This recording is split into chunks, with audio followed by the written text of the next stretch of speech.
Oh, I guess we got guard duty again, but we've never gotten the graveyard shift. I am Dave, President of the Republic of Dave. You will address me as Mr. President, or I will have you executed. Alert, alert. Gulpers have invaded Far Harbor. Everybody get to the gate right now.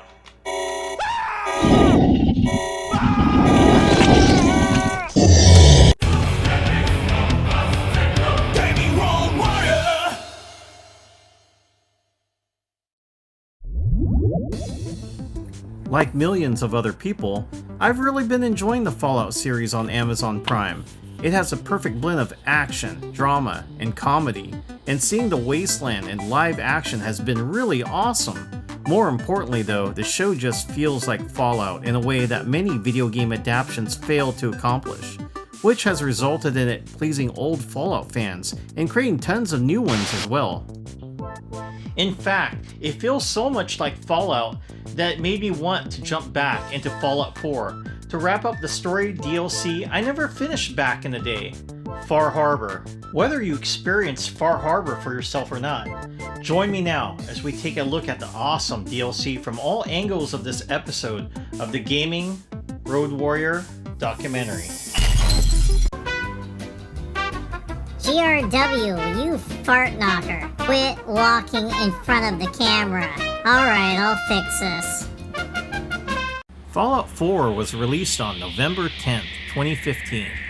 People say that it's not as good as Fallout 3 for a variety of reasons, but it's still reviewed very well thanks to all of the new systems it added to the Fallout experience, as well as the new location and missions. 3 months after its launch on February 16th, 2016, Bethesda released a blog post that detailed the upcoming DLC packs that would be rolling out over the course of the following months. Fallout 4 Far Harbor was released on May 19, 2016, and it was the third DLC pack for Fallout 4 after Automatron and Wasteland Workshop. Unlike the DLCs that came before it, Far Harbor takes place in an entirely different landmass from the main game. It reminded me of Stephen King's movie, The Fog.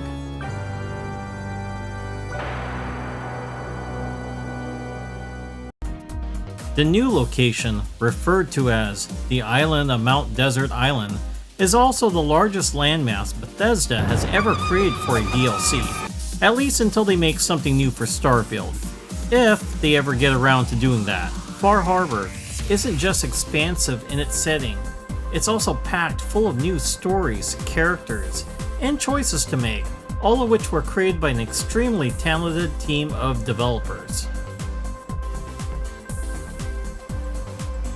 The lead designer and head honcho for Far Harbor was Will Shen. This responsibility was a massive leap for Will, who had joined Bethesda as an intern during the development of Fallout 3. He wrote some dialogue and contributed to the story of that game, which was enough to bring him on as a full-time designer in 2009. When Fallout 4 entered development, Will helped script out the opening sequence as well as flesh out Nick Valentine. Because of the role the synth detective plays in Far Harbor, it only makes sense that Shen was assigned the role of lead designer for the DLC. Eric Baudouin also played a major role in this development as a senior designer.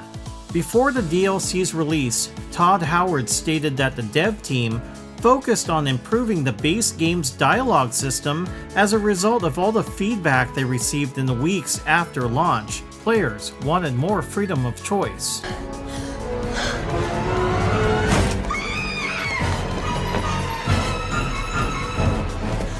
In handling conflict resolutions, and that was implemented with the release of Far Harbor. However, one of the best and unfortunately most overlooked aspects of Far Harbor, or any other Fallout game, is its music.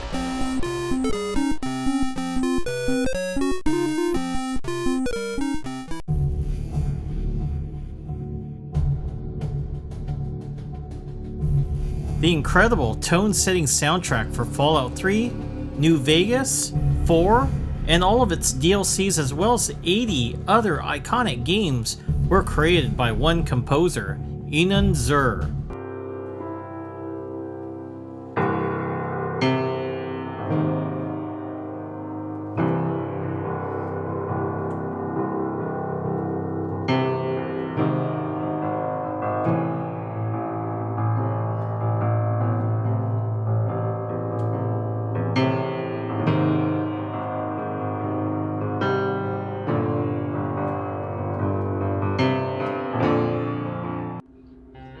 The sweeping, haunting notes that carry the dense fog of Far Harbor are especially excellent and played a huge part in my enjoyment of the game.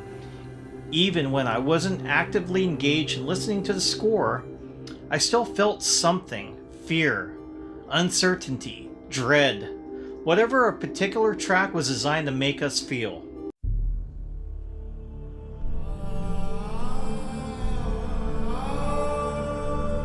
In case you're curious, Inan Zur's music can also be heard in the Prince of Persia series, Crisis, Dragon Age, Fallout 76, and Starfield, among others. Now here's some of the music from the games he's worked on.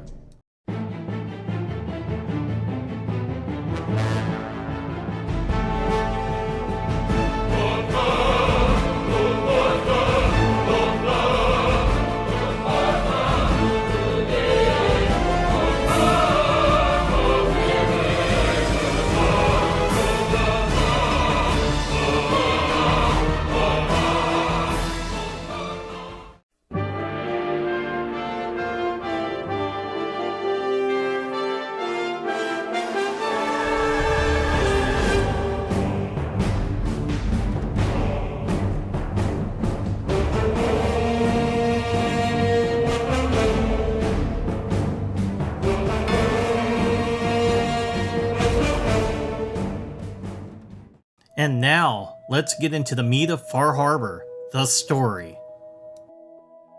The following section contains spoilers for Fallout 4, Far Harbor. I highly recommend skipping this section if you haven't played it yet. The Far Harbor DLC begins after meeting Nick Valentine, Fallout 4's yellow-eyed humanoid detective. After completing the quest, Getting a Clue, Nick's secretary, Ellie Perkins, informs the sole survivor about Kenji Nakano, a fisherman who Ellie believes to have some kind of missing persons case. With Nick, you're directed to make your way to Nakano residence, which lies beyond the bounds of the Commonwealth.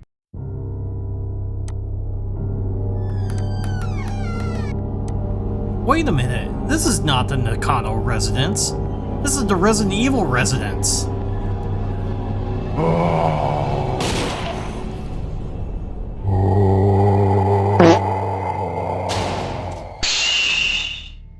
Once there, some light investigating and questioning of Kenji and Rei Nakano leads to the revelation that their daughter, Kasumi, has gone missing.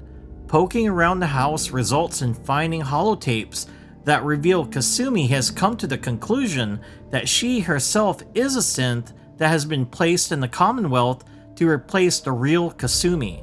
As a result, she fled to Far Harbor to join up with a community of synths that might be able to help her find the truth. With that knowledge, Nick and the sole survivor travel to Far Harbor to search for Kasumi. It is possible that she really is a synth, and not even her own family knew, or is she suffering from some kind of delusion? I'm a detective. I was hired to find you. You're a what?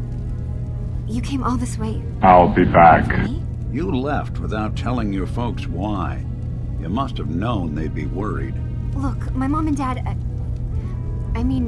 those people that were taking care of me, they wouldn't want me back. Not if they knew the truth. I'll save you the confusion and tell you that the game never truly makes it clear whether Kasumi is or isn't a synth, but there are much bigger problems to tend to on Far Harbor anyway. Upon reaching the island, Nick and a sole survivor find that Far Harbor is locked in a three-way dispute between the human citizens of Far Harbor, the Church of the Children of Adam, and Arcadia. The citizens are just regular people. The members of the Children of Adam are a bunch of radiation-worshipping freaks who want everything to be irradiated. And Arcadia is a community of synths who just want the island to find peace and harmony. Arcadia is actually the middleman in the situation, since they protect the citizens with fog condenser machines that protect them from the irradiated fog that swallows up the island. Something that makes the Children of Adam angry because, again, they want everything to be irradiated, even if it means the citizens will turn into ghouls or die. To keep them happy, Arcadia gave the children of Adam a nuclear submarine called the Nucleus to use as a home base. When the investigative duo meets the kind, welcoming leader of Arcadia, Dima, they find out that this synth actually knows Nick. They both suffered the experiments of the Institute and escaped at the same time, but Dima was forced to knock the daylights out of Nick when he started to freak out. That's when their paths split. Dima welcomes Nick and the sole survivor with open arms, and entrusts them with a mission that will hopefully bring the conflict to an end peacefully. Dima needs his memories back, which have been locked deep in the Children of the Atom base.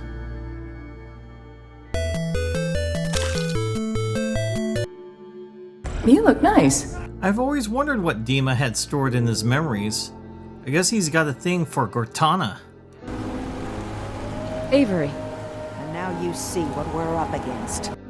When they get those memories, the sole survivor discovers that Dima had to do some bad stuff to get to where he is now. He killed a character named Captain Avery and replaced her with a synth in order to gain an ally to calm the citizens of Far Harbor.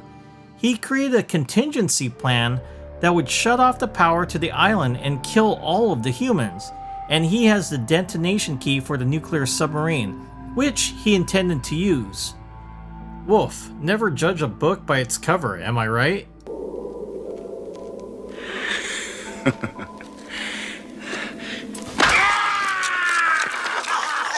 Dima had these memories locked away because he couldn't hear the guilt of what he had done, or what he was planning. But now the fate of Far Harbor lies in the sole survivor's hands. Depending on your playstyle, you can destroy Far Harbor or Arcadia, or even have the Brotherhood of Steel wipe out all the synths, including Dima. If you're more interested in peace, you can replace High Confessor Tectus with a synth, which will effectively pacify the Children of Adam and make everyone happy. Going back to the original reason you went to Far Harbor in the first place, Kasumi will only be alive if there's no conflict in Arcadia.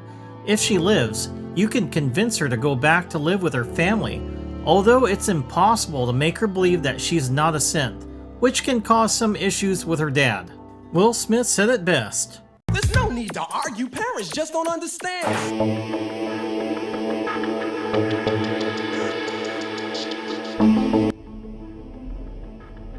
This is obviously a condensed version of the Far Harbor story, which can take 7 hours to get through if you rush.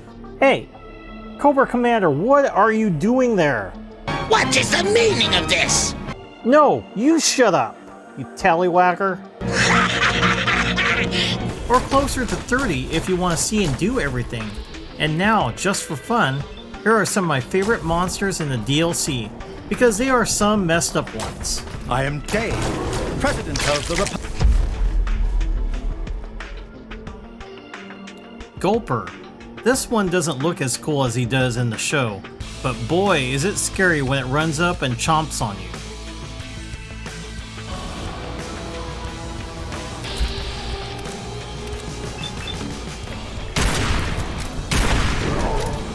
Fog Crawler. This is a mutated shrimp, crab, mantis thing that's guaranteed to ruin your day if you stumble across it. They are really hard to fight and gross too.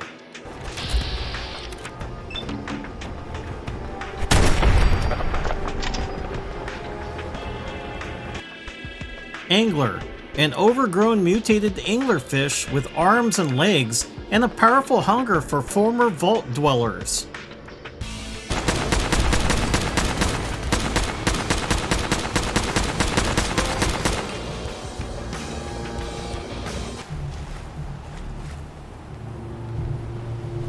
No! God, please, no! No! No! No! It's ready, Jim! Lock and load! Fire.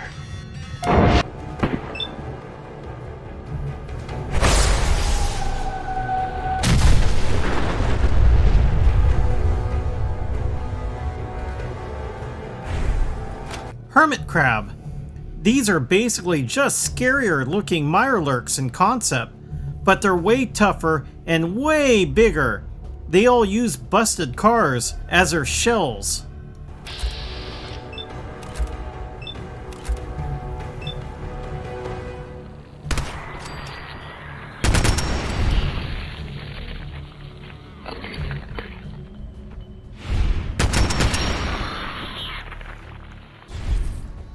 Thanks so much for watching. If you enjoyed this video, please consider leaving a like and subscribing to my channel. I have a ton of awesome content in the works, and I can't wait to share it with you. While you're here, let me know if you watched the Fallout show and what you think of it. Did it make you want to jump back into your favorite Fallout game? Let me know. And I'll see you next time, and remember, gaming is your road to adventure.